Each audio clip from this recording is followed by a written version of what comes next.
નમસ્કાર મિત્રો, સ્વાગત છે તમારું મારી ચેનલમાં।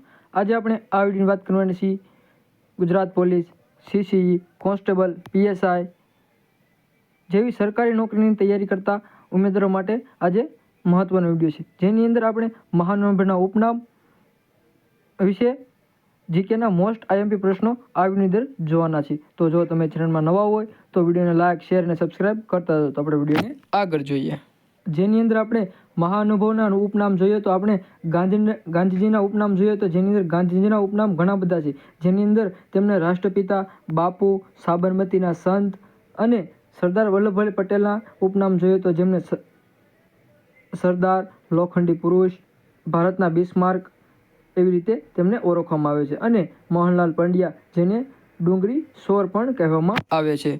જમશેદજી ટાટા જેમને ભારતીય ઉદ્યોગના પિતામહ કહેવામાં આવે છે। સર જમશેદજી જીજાભાઈ જેમને હિન્દના હાતિમ કહેવામાં આવે છે। એવી રીતે વર્ગીસ કુરિયન જેમને શ્વેત ક્રાંતિના જનક, MS સ્વામિનાથન જેમને હરિયાળી ક્રાંતિના પિતા અને ડૉક્ટર હોમી ભાભા જેમને અણુશક્તિના પિતામહ કહેવામાં આવે છે। જામ રણજીતસિંહ જેમને ક્રિકેટના જાદુગર, પુષ્પાબેન મહેતા મહિલા વિકાસ પ્રવૃત્તિના મશાલસિંહ, ગણેશ વાસુદેવ મારોકર ભારતની સંસદના પિતામહ, ડૉક્ટર ચંદુલાલ દેસાઈ છોટે સરદાર, કુમાર પાર ગુજરાતના અશોક, એવી જ રીતે મોહનલાલ